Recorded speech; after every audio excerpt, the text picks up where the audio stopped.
Hi, you're practicing High Court Advocate. Today came up with very important aspect, that is మీరు police station చుట్టూ తిరిగి అలసిపోతున్నారా? మీరు ఇచ్చిన complaint స్టేజ్లోనే ఆగిపోతుందా? కంప్లైంట్ పోలీస్ వాళ్ళు ఎవరైతే అక్యూజ్డ్ ఉన్నారో వాళ్ళ దగ్గర డబ్బులు తీసుకొని కొంత పొలిటికల్ ఇన్ఫ్లుయెన్స్తో మీ కంప్లైంట్ని ఎఫ్ఐఆర్గా రిజిస్టర్ చేయట్లేదా? ఇన్ కేస్ రిజిస్టర్ చేసినా కూడా ప్రాపర్ ఇన్వెస్టిగేషన్ చేయకుండా కొంతమంది అక్యూజ్ని తప్పిస్తున్నారా? లేదా ఇన్వెస్టిగేషన్ కంప్లీట్ చేసి ఛార్జ్ షీట్ ఫైల్ చేసినా కూడా ఛార్జ్ షీట్లో కొంతమంది పేర్లు తొలగిస్తున్నారా? లేదా ఛార్జ్ షీట్ కంప్లీట్ అయిపోయింది అని చెప్పి ఫైనల్ రిపోర్ట్ సబ్మిట్ చేసి ప్రాపర్ ఎవిడెన్స్ లేదు, ఫాల్స్ కేస్ అని చెప్పి కేసెస్ని క్లోజ్ చేస్తున్నారా? సో అయితే ఈ వీడియో మీకోసమే. ఇక్కడ కొంతమంది ఒంటరి మహిళలు, డబ్బు లేని పేదవారు, జీవితం మొత్తం కష్టపడి సంపాదించుకున్న ప్రాపర్టీస్ని కాపాడుకోలేకపోతున్న సీనియర్ సిటిజన్స్ ట్రెస్పాస్ కేసులు పెట్టినప్పుడు, లేదా స్టూడెంట్స్ వెళ్ళి కంప్లైంట్ చేసినప్పుడు, ఇలాంటి సందర్భాల్లో పోలీస్ వాళ్ళు లేదా మహిళలు, మ్యారీడ్ ఉమెన్ హస్బెండ్ మీద కంప్లైంట్ చేసినప్పుడు, లేదా హస్బెండ్ భార్య ద్వారా బాధించబడుతున్న హస్బెండ్స్ వెళ్ళి కంప్లైంట్ చేసినప్పుడు పోలీసు వాళ్ళు చాలా లైట్ తీసుకొని దాని కంప్లైంట్ కూడా కొన్ని సందర్భాల్లో స్వీకరించకుండా కంప్లైంట్ స్టేజ్లోనే ఉంచేయడం, లేదా ఎఫ్ఐఆర్ చేయకుండా కౌన్సిలింగ్ ఇచ్చి పంపించేయడం, మీకు అన్యాయం జరిగింది అనేది మీ పెయిన్ వాళ్ళు తీసుకోకపోవడం, ఇలాంటి సందర్భాల్లో మీరు వాళ్ళని ఎలా ఎదుర్కోవాలి, పోలీసులకి ఎలా బుద్ధి చెప్పాలి, చట్టంలో దీనికి ఎలాంటి ప్రొవిజన్స్ ఉన్నాయి తెలుసుకోవాలి అనుకుంటే ఈ వీడియో చివరి వరకు చూడండి. Just it's a matter of 5 minutes before going to the topic, before getting in to the subject. Kindly subscribe my channel. అయితే ఎవరెవరైతే జనరల్గా అడ్వకేట్స్ ఏం చేస్తూ ఉంటారంటే, ఎక్యూజ్డ్ అంటే నిందితులు ఎవరైతే ఉన్నారో కంప్లైంట్లో ఎక్యూజ్డ్ ఉంటారు కదా, కంప్లైనెంట్ కాదు, కంప్లైనెంట్ అంటే కంప్లైంట్ ఇచ్చిన వాళ్ళు. ఇప్పుడు వాళ్ళ గురించి మనం మాట్లాడుతాం. We are on the side of the complainant ఈ వీడియోలో. ఎక్యూజ్డ్ ఎవరైతే కంప్లైంట్ ఎవరి మీద అయితే ఇవ్వబడుతుందో వాళ్ళు అంటే నిందితులు, ముద్దాయిల దగ్గర నుంచి కొన్నిసార్లు ముద్దాయిలు ఇన్ఫ్లుయెన్స్డ్ పీపుల్ అయినప్పుడు, కానీ రీసెంట్గా మన హైదరాబాద్లో షకీల్ కేసులో అతను ఎక్స్ఎమ్మెల్యే అవడం వల్ల అతని దగ్గర కొంత అమౌంట్ తీసుకొని అతని మీద కేసు తప్పించే ప్రయత్నాలు పోలీసు వాళ్ళు చేశారు. ఇక్కడ కంప్లైనెంట్కి అన్యాయం జరిగినట్టే కదా. సో ఇలాంటి కేసెస్లో ప్రాపర్ ఇన్వెస్టిగేషన్ జరగట్లేదు అనుకున్నప్పుడు కంప్లైనెంట్ ఏం చేయాలి అంటే, డైరెక్ట్గా కొంతమంది మాకు కాల్ చేసి, చాలామంది దీంట్లో ఉమెన్ విక్టిమ్స్ ఎక్కువ ఉంటున్నారు. అమ్మాయిలు వెళ్ళి ఫైల్ చేసినప్పుడు కంప్లైంట్, అబ్బాయి పొలిటికల్ ఇన్ఫ్లుయెన్స్తోనో లేదా ఫైనాన్షియల్ ఇన్ఫ్లుయెన్స్తోనో కొంత బ్రైబింగ్ చేసో పోలీసు వారిని అక్కడ కట్టడించేసి ప్రాపర్ ఇన్వెస్టిగేషన్ జరగనివ్వకుండా అక్కడ ఎవిడెన్సెస్ని ఇన్ఫ్లుయెన్స్ చేసి కొంత వాటిని వైప్అవుట్ చేసి, ఎవరైతే విట్నెసెస్ ఉంటున్నారో వాళ్ళని కొంత ఇన్ఫ్లుయెన్స్ చేసి ప్రాపర్గా కేసు ఫైల్ చేయకుండా ఛార్జ్ షీట్ వరకు వెళ్ళనివ్వకుండా స్టేషన్ పరిధిలోనే మిస్టేక్ ఆఫ్ ఫ్యాక్ట్ కింద ఎఫ్ఐఆర్ని ఫాల్స్ రిపోర్ట్ చేసి ఫైనల్ రిపోర్ట్ ఇచ్చి కేసు క్లోజ్ చేస్తున్నారు. సో ఇక్కడ అమ్మాయికి అన్యాయం జరిగినట్టే.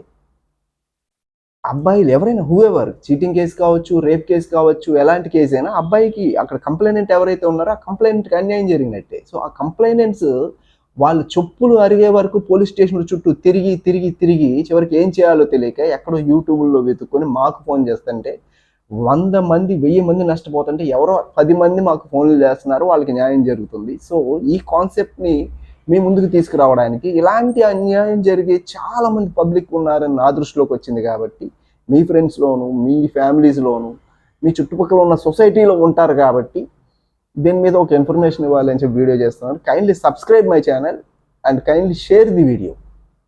అయితే డైరెక్ట్గా కంప్లైంట్ ఇవ్వగానే పోలీసు వాళ్ళు తీసుకోకపోతే రైట్ ఇమీడియట్లీ మీకున్న స్టెప్ ఏంటంటే, కొంతమంది హైకోర్టు డబ్బున్న వాళ్ళు ఏం చేస్తారు, హైకోర్టు అడ్వకేట్స్ పెట్టుకుని రిట్ పిటిషన్ వేస్తారు. At the threshold of the petition, అంటే బిగినింగ్లోనే పిటిషన్ అనేది డిస్మిస్ అవుతుంది. ఎందుకంటే ఫస్ట్ లోయర్ కోర్ట్స్లో మనకి ఏమేమైతే రెమెడీస్ ఉన్నాయో హైరార్కీ అనేది ఉంటుంది. ఒక క్రిమినల్ జస్టిస్ సిస్టమ్స్లో, క్రిమినల్ జ్యూరిస్ప్రుడెన్స్లో ఒక హైరార్కీ అనేది ఉంటుంది. లోయర్ లెవెల్ నుంచి హై లెవెల్ వరకు స్టెప్ బై స్టెప్ వెళ్ళాలి. అలా వెళ్లకుండా ఎప్పుడైతే మీరు డైరెక్ట్గా హైకోర్టుకి వెళ్తారో హైకోర్టులో కేసు డిస్మిస్ అయ్యే ఛాన్స్ ఉంటుంది. సో అలాగ వెళ్లకుండా దీంట్లో ప్రొసీజర్ ఏంటి, మీ కంప్లైంట్ పోలీసు వాళ్ళు పట్టించుకోవట్లేదు అనుకున్నప్పుడు మీరు ఏం చేయాలి, రైట్ ఇమీడియట్లీ మీరు ఒక section 36 and section 154 class 3 of the CrPC కింద ఒక కంప్లైంట్ రాసి సూపరింటెండెంట్ ఆఫ్ పోలీస్కి ఒక రిజిస్టర్డ్ పోస్ట్ చేయాలి. అక్కడ కూడా మీకు ఒక రెమెడీ దొరకకపోతే ఈ స్టెప్ తర్వాత ఫస్ట్ పోలీస్ స్టేషన్లో కంప్లైంట్ ఇస్తారు, ఇక్కడ మీకు సొల్యూషన్ దొరకలేదు, ఎఫ్ఐఆర్ చేయలేదు. So right immediately section 36 and section 154 of the CrPC కింద మీరు సూపరింటెండెంట్ ఆఫ్ పోలీస్ గారికి ఒక అప్లికేషన్ ఫైల్ చేస్తారు. అక్కడ కూడా మీకు రెమెడీ రాకపోతే డైరెక్ట్గా మెజిస్ట్రేట్ గారికి కోర్టులో వెళ్ళి డైరెక్ట్గా ఇన్ పర్సన్ మీరు ఇవ్వచ్చు, మీరు అడ్వకేట్ ద్వారా కూడా అప్రోచ్ అవ్వచ్చు. 156 క్లాస్ 3 ఆఫ్ ది సిఆర్పిసి కింద మీరు ఒక ప్రైవేట్ కంప్లైంట్ అనేది జడ్జి గారి ముందు ఫైల్ చేయొచ్చు. అల్టిమేట్గా మీకు ఖచ్చితంగా ఇక్కడ రెమెడీ అనేది దొరుకుతుంది. జడ్జి గారు మీరు ఇచ్చిన ఫ్యాక్ట్స్ అండ్ ఎవిడెన్సెస్ ప్రాపర్గా ఉన్నాయి అని చెప్పి పరిగణలోకి తీసుకుంటే, after appreciating all your facts and evidences, he directs the concerned police authority officer to investigate into the matter and to register the FIR and to file the charge sheet.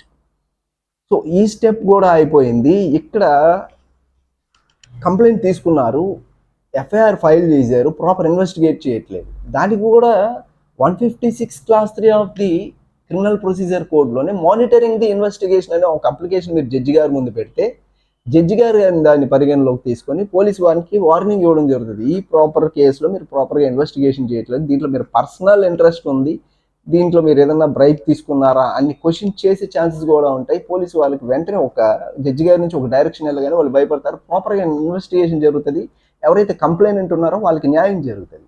So అది కూడా అయిపోయింది. రీసెంట్గా ఒక case, one of our client case పెట్టారు, final report వేసేసి, అంటే జనరల్గా section 173 class 8 of the సిఆర్పిసిలో, జనరల్గా 173 ఆఫ్ ది సిఆర్పిసిలో ఛార్జ్ షీట్ వేసి ఛార్జెస్ అనేది ఫ్రేమ్ చేస్తారు అక్యూజ్డ్ మీద. బట్ ఇక్కడ ఈ పర్టికులర్ కేసులో, నేను చెప్తున్న కేసులో ఫైనల్ రిపోర్ట్ వేసేసారు. అంటే ఇతను ఏ అఫెన్స్ కూడా చేయలేదు, ఇతను ఏ క్రైమ్ కూడా చేయలేదు అని చెప్పి పోలీసులే నిర్ధారించేసి ఫాల్స్ ఇన్వెస్టిగేషన్ చేసేసి అతన్ని తప్పించేసి కొంత డబ్బులు తీసుకొని ఈ ఫైనల్ రిపోర్ట్ అనేది వేయడం జరిగింది. ఇప్పుడు ఈ ఫైనల్ రిపోర్ట్ మీద కూడా మీరు 156 clause 3 of the criminal procedure code కింద ఒక అప్లికేషన్ ఫైల్ చేసుకుంటే, దీన్ని ప్రొటెస్ట్ పిటిషన్ అంటారు. ఈ ప్రొటెస్ట్ పిటిషన్ని కనుక మీరు జడ్జి గారి ముందు ఫైల్ చేసుకుంటే, there is an every possibility after completion of the complete investigation and after filing the final report కూడా మీరు అప్లికేషన్ ఫైల్ చేసుకోవచ్చు. దీన్ని section 90 of the CrPC read with section 191 sub clause A of the CrPC కింద కూడా file చేసుకోవచ్చు. So ఈ విధంగా మీరు పెట్టిన కంప్లైంట్ కనుక డైల్యూట్ అయిపోతుంటే, పోలీస్ స్టేషన్స్లో మీకు అన్యాయం జరుగుతుంటే సింపుల్గా మీరు ఎదుర్కోవచ్చు. These are the solutions, these are the remedies in legal which you can avail yourself. మీరు ఒక అడ్వకేట్ దగ్గరికి వెళ్తే ఖచ్చితంగా ఈ రెమెడీ చెప్తారా లేదా అనేది పక్కన పెడితే, you need to pay some consultation. ఇక్కడ మీరు ఇలాంటి సబ్జెక్ట్తో మీరు వెళ్ళారు అంటే, okay this client is legally educated, so మనం వీళ్ళ దగ్గర నామినల్ ఫీజు తీసుకోవాలి, ఇంతవరకే వీళ్ళకి లీగల్ నాలెడ్జ్ ఉంది కాబట్టి ఈ సొల్యూషన్ మనం ఈ ప్రాపర్ వేలో మనం వీళ్ళకి పిటిషన్స్ ఫైల్ చేయాలి అని చెప్పి మీకు న్యాయం జరుగుతుంది. కాబట్టి ఈ లీగల్ ఎడ్యుకేషన్ మీకు ఇవ్వడం జరుగుతుంది. So if you agree with that, kindly subscribe my channel and share to your family and your friends. So these are the legal remedies which you can avail against a complaint which a police is neglected. Thank you. Your practicing High Court advocate is signing off.